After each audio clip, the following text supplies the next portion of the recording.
Hello, Slumber Seekers, and welcome to the Slumber Tales podcast, where we read to you some of our favorite stories. My name is Finian Schwarz, and I'll be your storyteller tonight. If you have a favorite story that you'd like us to read, share it with us. You can leave a comment if that's available, or email us at myslumbertales@gmail.com. That's myslumbertales@gmail.com. Now, without further ado, let's jump into our story for tonight.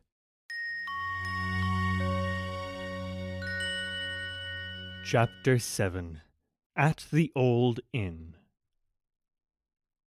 Pongo had no difficulty in taking the right road out of London, for he and Mr. Dearly had done much motoring in their bachelor days, and often driven to Suffolk.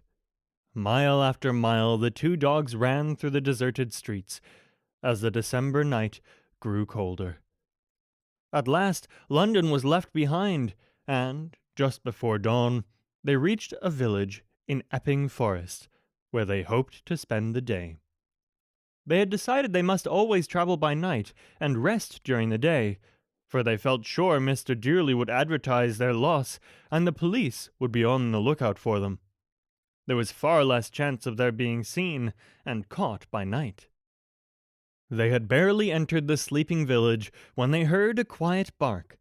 The next moment, a burly golden retriever was greeting them. "Pongo and Mrs., I presume. All arrangements were made for you by late twilight barking. Please follow me." He led them to an old gabled inn, and then under an archway to a cobbled yard. "Please drink here at my own bowl," he said. "Food awaits you in your sleeping quarters, but water could not be arranged." For no dog can carry a full water bowl. Pongo and Mrs. had only had one drink since they left home, at an old drinking trough for horses, which had a lower trough for dogs. They now gulped thirstily and gratefully. "My pride as an innkeeper tempts me to offer you our best bedrooms," said the golden retriever. "They combine old-world charm and the modern conveniences, and no charge for breakfast in bed. But it wouldn't be wise." "No, indeed," said Pongo. "We might be discovered." "Exactly. We are putting you in the safest place any of us could think of. Naturally, every dog in the village came to the meeting after the late barking, when we heard this village was to have the honor of receiving you. Step this way." At the far end of the yard were some old stables, and in the last stable of all was a broken-down stage-coach. "Just the right place for Dalmatians," said Pongo, smiling, "for our ancestors were trained to run behind coaches and carriages. Some people still call us coach dogs or carriage dogs." I'm sure run from London has shown you are worthy of your ancestors," said the golden retriever. "When I was a pup, we sometimes took this old coach out for the school picnic, but no one has bothered with it for years now. You should be quite safe, and some dogs will always be on guard. In case of sudden alarm, you can go out by the back door of the stable and escape across the fields." There was a deep bed of straw on the floor of the coach, and neatly laid out on the seat were two magnificent chops, half a dozen iced cakes, and a box of peppermint creams. "From the butcher's dog, the baker's dog, and the dog at the sweet shop," said the retriever, "I shall arrange your dinner. Will steak be satisfactory?" Pongo and Mrs. said it would indeed, and tried to thank him for everything, but he waved their thanks away, saying, "It's a very great honor. We are planning a small plaque to be concealed from human eyes, of course, saying, 'Pongo and Mrs. slept here.'" Then he took them to the cobwebbed window and pointed out a smaller edition of himself, who was patrolling the inn courtyard. "My youngest lad, already on guard. He's hoping to see you for a moment when you're rested and ask for your paw marks to start his collection. A small guard of honor will see you out of the village, but I shan't let them waste too much of your time. Good night, though it's really good morning. Pleasant dreams." As soon as he had gone, Pongo and Mrs. ate ravenously, though perhaps we should not eat too heavily before sleeping, said Pongo, so they left a couple of the peppermint creams. Mrs. later ate them in her sleep. Then they settled down in the straw, close together, and got warmer and warmer. Mrs. said, "Do you feel sure our puppies will be well fed and taken care of?" "Quite sure. And they will be safe for a long time, because their spots are nowhere near big enough for a striking fur coat yet. Oh, Mrs., how pleasant it is to be on our own like this." Mrs. thumped her tail with joy and with relief, for there had been moments when she had felt, not jealous exactly, but just a bit wistful about Pongo's affection for Perdita. She loved Perdita, was grateful to her, and sorry for her. Still, well, it was nice to have her own husband to herself, thought Mrs. But she made herself say, "Poor Perdita! No husband, no puppies. We must never let her feel we want to be on our own." "I do hope she can comfort the dearlies," said Pongo. "She will wash them," said Mrs., and they fell asleep. How gloriously they slept! It was their first really deep sleep since the loss of the puppies. Even the twilight barking did not disturb them. It brought good news, which the retriever told them when he woke them, as soon as it was dark. All was well with the pups, and Lucky sent a message that they were getting more food than they could eat. This gave Pongo and Mrs. a wonderful appetite for their steaks that were waiting for them. While they ate, they chatted to the retriever and his wife and their family, who lived at various houses in the village, and the retriever told Pongo how to reach the village where the next day was to be spent. This had been arranged by the twilight barking. The steaks were finished, and a nice piece of cheese was going down well, when the corgi from the post office arrived with an evening paper in its mouth. Mr. Dearly had put in his largest advertisement yet, with a photograph of Pongo and Mrs., taken during their joint honeymoon. Pongo's heart sank, for he felt the route planned for them was no longer safe. It led through many villages, where even by night they may be noticed, unless they waited till all humans had gone to bed, which would waste too much time. He said, "We must travel across country." "But you'll get lost," said the retriever's wife. "Pongo never loses his way," said Mrs. proudly. "And the moon will nearly be full," said the retriever. "You should manage, but it will be hard to pick up food. I had arranged for it to wait you in several villages." Pongo said they had eaten so much they could do without food until the morning, but he hated to think dogs might be waiting up for them during the night. "I will cancel it by the 9 o'clock barking," said the retriever. There was a snuffling at the back door of the stable. All the dogs of the village had arrived to see Pongo and Mrs. off. "We should start at once," said Pongo. "Where's our young friend who wanted paw marks?"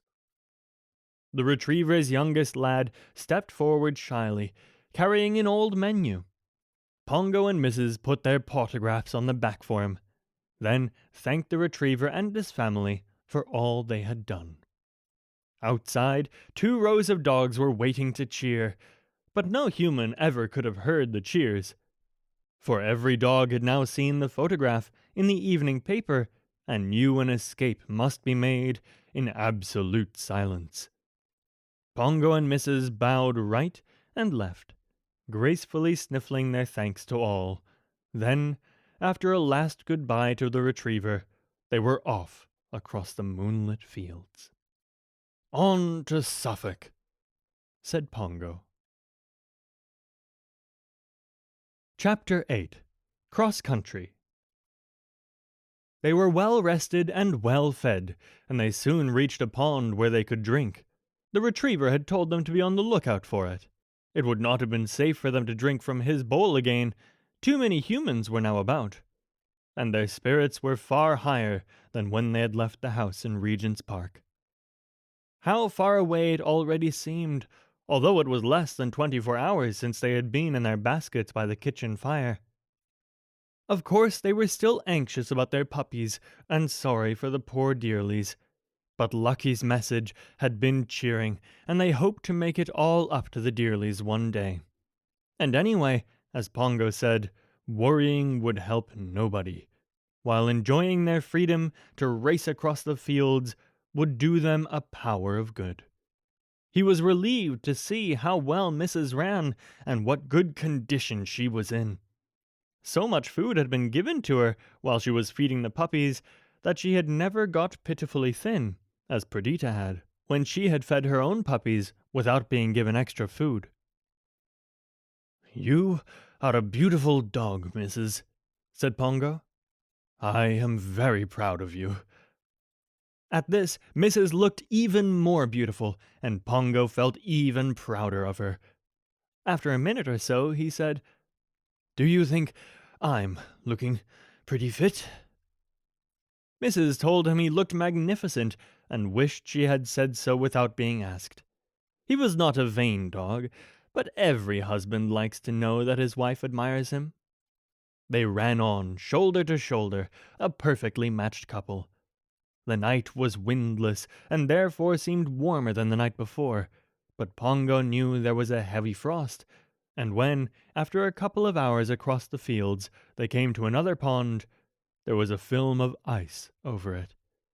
They broke it easily and drank, but Pongo began to be a little anxious about where they would be by daybreak, for they would need good shelter in such cold weather. As they were now traveling across country, he thought it unlikely they would find a village that had been expecting them. But he felt sure that most dogs would by now have heard of them and would be willing to help. "Only we must be near some village by dawn, or we shall meet no dogs," he thought. Soon after that, Elaine crossed the fields, and, as they had just heard a church clock strike midnight, Pongo felt there was now little chance of their meeting any humans on the road. He wanted to find a signpost and make sure they were traveling in the right direction, so they went along the lane for a mile until they came to a sleeping village. There was a signpost on the green, which Pongo read by the light of the moon. He was very good at reading. As a pup he had played with alphabet blocks. All was well. Their journey across the fields had saved them many miles, and they were now deep in Essex. The village where they might have stayed was already behind them. Going north, they would reach Suffolk. The only depressing thing was that the wonderful steak dinner seemed such a long time ago, and there was no hope of getting food as late as this. They just had to go on and on through the night, getting hungrier and hungrier. And by the time it began to get light, they were also extremely chilly, partly because they were hungry and tired, and partly because it was getting colder and colder. The ice on the ponds they passed was thicker and thicker. At last they came to a pond where they could not break through to drink. And now Pongo was really anxious, for they had reached a part of the country where there seemed to be very few villages. Where could they get food and shelter? Where could they hide and sleep during the bitterly cold day ahead of them? He did not tell Mrs. of his fears, and she would not admit that she was hungry, but her tail drooped and her pace got slower and slower. He felt terrible. Tired, hungry, anxious, and deeply ashamed that he was letting his beautiful wife suffer hardship. Surely there would be a village soon, or a fair-sized farm. "Should we rest a little, Pongo?" said Mrs. at last. "Not until we've found some dogs to help us, Mrs.," said Pongo. Then his heart gave a glad leap. Ahead of them were some thatched cottages. It was full daylight now, and he could see smoke twisting up from several chimneys. Surely some dogs would be about? "If anyone tries to catch us, we must take to the fields and run," said Pongo. Yes, Pongo, said Mrs., though she did not now feel she could run very far. They reached the first cottage. Pongo gave a low bark. No dog answered it. They went on, and soon saw that this was not a real village, but just a short row of cottages, some of them empty and almost in ruins. Except for smoke rising from a few chimneys, there was no sign of life, until they came to the very last cottage. As they reached it, a little boy looked out of a window. He saw them and quickly opened the cottage door. In his hand was a thick slab of bread and butter. He appeared to be holding it out to them. "Gently, Pongo," said Mrs., "or we shall frighten him." They went through the open gate and up the cobbled path, wagging their tails and looking with love at the little boy and the bread and butter. The child smiled at them fearlessly and waved the bread and butter. And then, when they were only 3 or 4 yards away, he stooped, picked up a stone, and slung it with all his force. He gave a squeal of laughter when he saw the stone strike Pongo, then went in and slammed the door. At that moment, the dogs heard a man's voice inside the cottage. They turned and ran as fast as they could along the road, and then into a field. "Are you hurt, Pongo?" cried Mrs. as they ran. Then she saw that he was limping. They stopped behind a haystack. Pongo's leg was bleeding. The stone must have had a very sharp edge. But what hurt him most was a bruise on the bone. He was trembling with pain and rage. Mrs. was terrified, but she did not let him see this. She licked his wound and said there was nothing a good rest would not cure. "Rest? Where?" said Pongo. Mrs. saw that the haystack was very loosely made. She scrabbled at it fiercely, saying, "Look, Pongo, you can creep in and get warm, then sleep for a while. I will find us some food. I will. The first dog I meet will help me." By now she had made a large hole in the haystack. Pongo looked at it longingly, but no, he could not let her go alone. He struggled to his feet, wincing with pain, and said, "I must come with you to find food, and I will bite that child." "No, Pongo, no!" cried Mrs., horrified. "Remember, he's only very young, human. All very young creatures are ignorantly cruel. Often our dear puppies hurt me badly, not knowing they were doing so. To bite a human is the greatest crime a dog can commit. You shall not let that cruel, thoughtless child put such a sin on your conscience. Your pain and anger will pass, but the guilt would remain with you for always." Pongo knew she was right, and already the desire to bite the child was passing. "But I won't let you go alone," he said. "Then let us both rest a while first," said crafty Mrs. "Come on, there's room for 2. And she crept into the haystack. "We should find food first, or we shall be too weak to find it when we wake up," said Pongo. But he followed her into the haystack. "Just sleep for a few minutes, Pongo, while I keep guard," said Mrs. coaxingly. Pongo could fight on no longer. Sleep came to him while he thought he was still arguing. Mrs. waited a few minutes, then crept out and pulled hay round Pongo to hide him. She no longer felt sleepy. She was far too anxious. Even her appetite had gone for the moment. Still, she knew she must find food for them both, and she had no idea how to, for she was almost sure there was no dogs anywhere near to help her. But pretending to Pongo that she felt brave had made her feel really a little braver, and her tail was no longer down. She could still see the thatched cottages, and she noticed some hens at the back of them. Perhaps the hens would have some stale crusts that she could, well, borrow. She went back. The first cottage she reached was the one where the little boy lived, and now he was at the back, staring at her. This time he had an even larger slab of bread and butter, with some jam on it. He ran toward her, holding it out.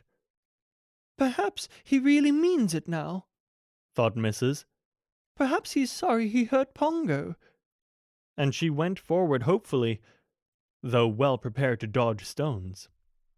The child waited until she was quite close. Then again he stooped for a stone, but he was on a patch of grass with no stones handy. So instead he threw the slab of bread and butter. He threw it with rage, not love, but that made it no less valuable. Mrs. caught it neatly and bolted. "Bless me," she thought, "he's just a small human who likes throwing things. His parents should buy him a bowl." She took the bread and butter back to the haystack and laid it down by her sleeping husband's nose. So far she had not even licked it, but now she let herself nibble off one very small corner.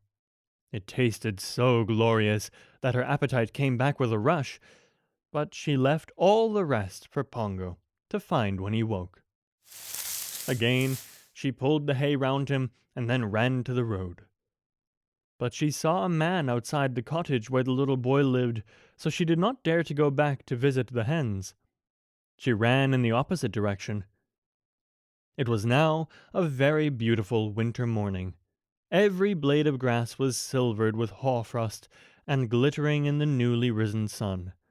But Mrs. was far too worried to enjoy the beauty. The triumph of getting the bread was wearing off, and all sorts of fears were rushing at her. Suppose Pongo was seriously injured? Suppose he was too lame to go on? Suppose she could find no food close at hand? If she had to go far, she knew she would get lost. She even got lost in Regent's Park almost every time the Dearleys were off the leash. They often laughed at the way she would stand still, wildly staring round for them. Suppose she never found her way back to Pongo, and he searched and never found her. Lost dog! The very words were terrible. And was she, even now, quite sure of her way back to the haystack? "It isn't fair," thought Mrs. "No one as worried as I am ought to feel hungry too." For she was ravenous and thirsty. She tried licking the ice in a ditch, but it hurt her tongue without quenching her thirst. She was beginning to think she might go back and make sure where the haystack was, when she came to an old red brick archway leading to a long gravel drive. Her spirits rose. Surely this must be the entrance to some big country house, such as she had stayed at several times when she and Mrs. Dearley were both bachelors. Such houses had many dogs, large kitchens, plenty of food. Joyfully she ran through the archway. She could see no house ahead of her because the drive twisted. It was overgrown with weeds, and it went on so long that she began to wonder if it really did lead to a house. Indeed, it was now so wild and neglected that it seemed more like a path through a wood than the approach to a house. And it was so strangely silent. Never in her life had Mrs. felt quite so alone. More and more frightened, she ran round one more bend, and suddenly she was out in the open with the house in front of her. It was very old, built of mellow red brick, like the archway, with many little diamond-paned windows and one great window that reached almost to the roof. The windows, twinkling in the early morning sunshine, looked cheerful and welcoming, but there was no sign of life anywhere. And there was grass growing in the cracks of the wide stone steps which led to the massive oak door. "It's empty," thought Mrs. in despair. But it was not empty. Looking out of an open window was a spaniel, black except for his muzzle, which was grey with age. "Good morning. Can I be of any help to you, my dear?"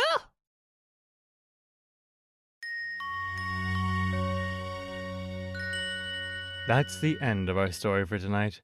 We hope you enjoyed.